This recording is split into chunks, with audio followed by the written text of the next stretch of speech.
we will be dealing with the most important critic in modern English and perhaps the most influential figure in literary criticism, who manages to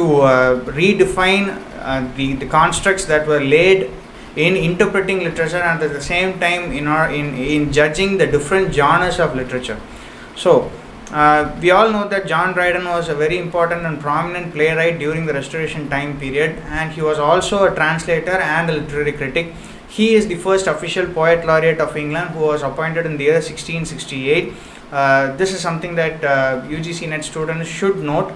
Sir Walter Scott called him Glorious John, and the 20th century poet W.H. Auden calls him the master of the middle style. And this is a very important concept to note and an aspect of John Dryden to consider, because many deem him to be the father of modern English prose, and many consider his contribution to writing essay, especially his essay on dramatic poesy, to be the work that elevated English prose, and that is why W.H. Auden calls him the master of the middle style. So when we talk about the key concepts of John Dryden, I think we should be a bit patient in order to go through all the different interpretations that he make with regard to comparing both the ancients, the moderns, the French dramatists, the English dramatists, and at the same time he compares the blank verse with the other forms of rhymes. And all these different questions will be properly discussed as a form of dialogue in his seminal work, An Essay on Dramatic Poesy. So before moving into that particular work, we should also consider his other minor contributions which pertain to prefaces and prologues of his important dramas, and one of them would be his epistle to Roger Boyle on publishing his drama The Rival Ladies. And here he begins to talk about how English literature has become very prone to using foreign words into its lexicon rather than maintaining a standard vocabulary of original English words, or more importantly Anglo-Saxon words. So in An Essay on Dramatic Poesy, the actual setup is a dialogue between four different characters who find themselves in the riverside of the Thames, and there they discuss about all these different questions, and these four questions form the foundational framework for the essay, for the work An Essay on Dramatic Poesy. And these four major questions are the modern poets equal to the ancients? Are the writers of the age of Dryden as good as the Elizabethans? As I told you earlier, the Elizabethans and the Restoration poets are so foreign to each other that they do not find themselves to be in close proximity to each other, because the Puritan era that came in between them managed to sandwich in a huge gap between them in the most literary sense possible. So another important question would be, are English writers as great as the French writers? And this is a very important topic during the 17th century, because with Charles II ascending the throne, he brought in, as I told earlier, he brought with him the French influence. So French writers were making huge strides in terms of drama and poetry, because English literature seemed to have fallen from grace ever since Shakespeare retired from the stage. So this was the time period when French dramatists were very much hailed all through Europe as exponents of newly formed literature, especially in the realm of drama and poetry. So this clearly gives room to discuss about the comparison between the French writers as well as the contemporary English writers. So another important comparison that was made in the essay An Essay on Dramatic Poesy was, is rhyme or blank verse the better suited for drama, which should be used? And when he talks about rhyme, he actually talks about the heroic couplet.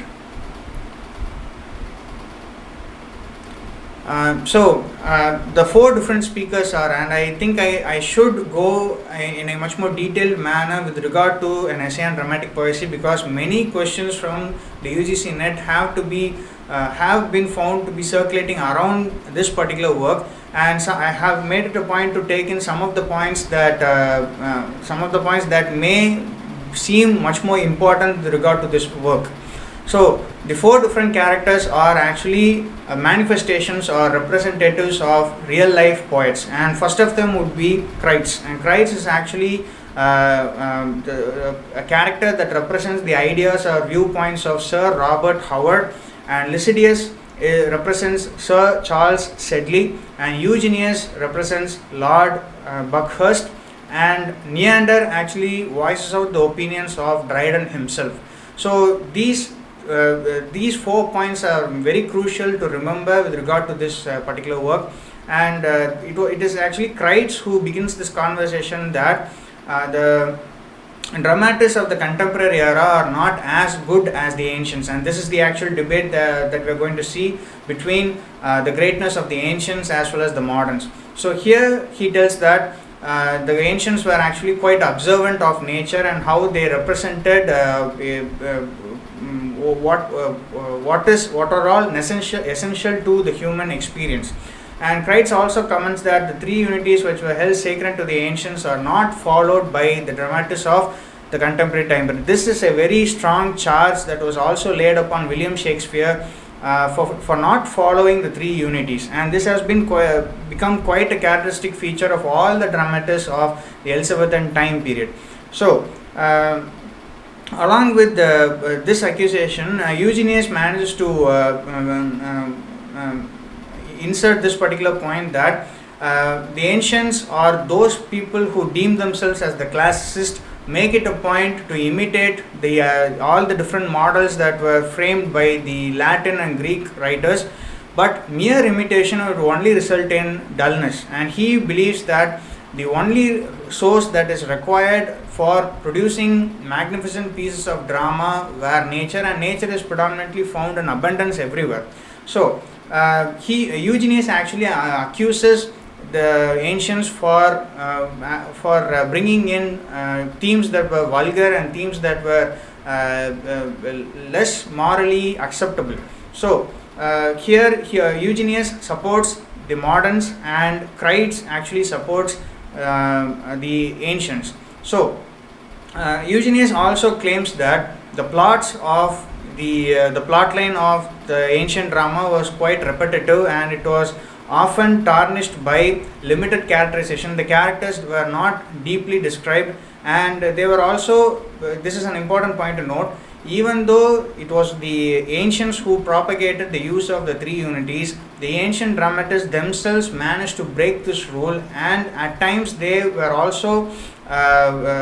breaching the lines that were laid by the three unities. So another important thing would be the depiction of violence, and the depiction of violence was a very important and a recurring feature in ancient drama, especially in the dramas of Aeschylus and Euripides. Eugenius claims that the ancients are no match for Shakespeare and Fletcher. So Eugenius is clearly in favor of the Elizabethan dramatists. And now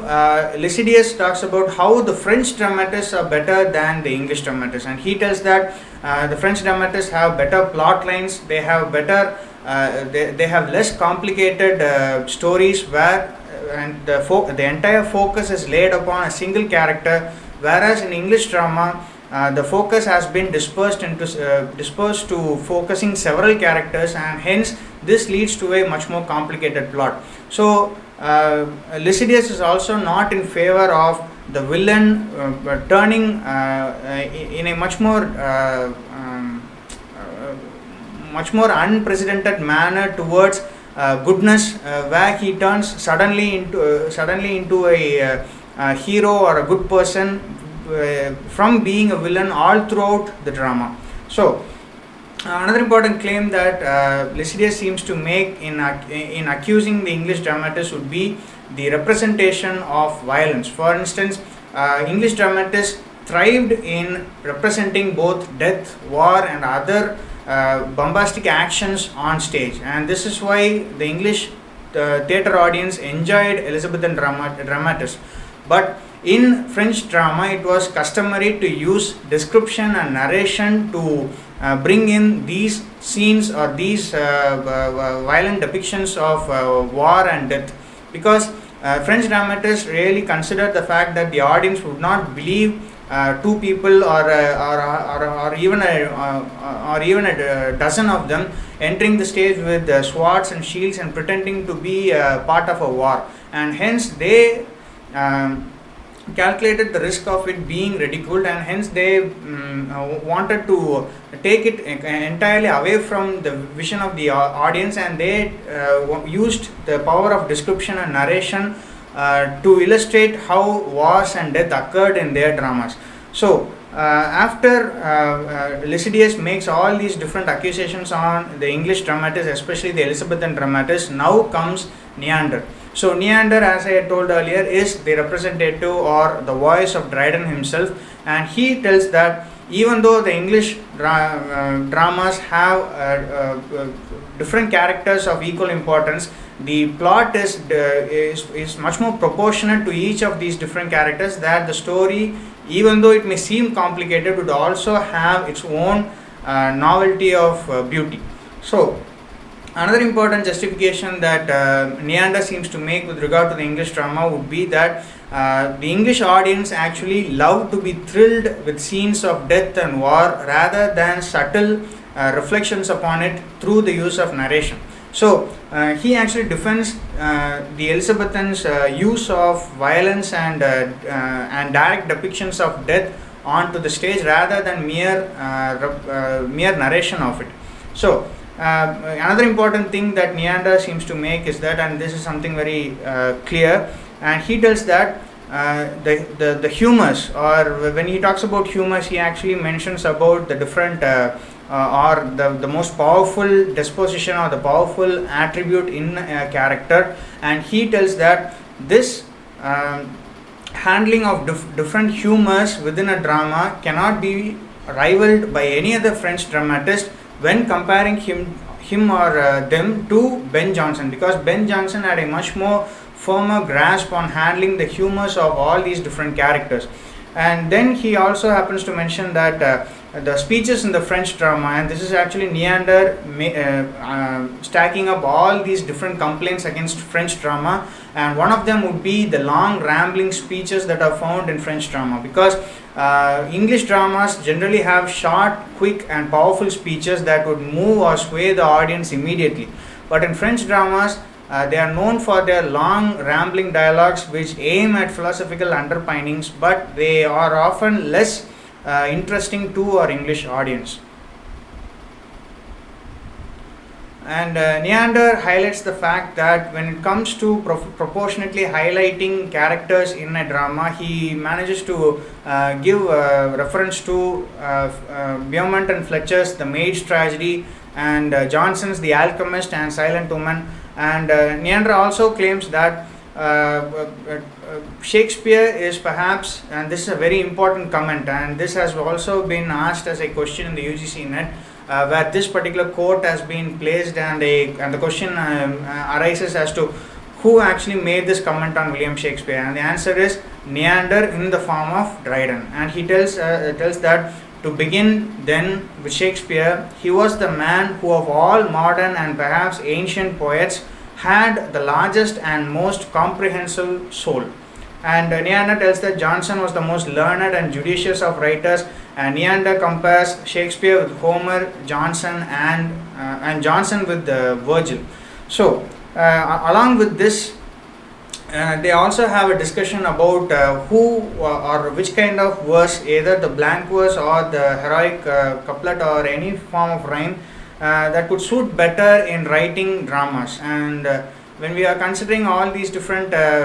discussions or debates that were placed by Dryden, we could very well understand the change that they were going through. And this era seems to be marking the beginning of the neoclassical period, where everything is questioned by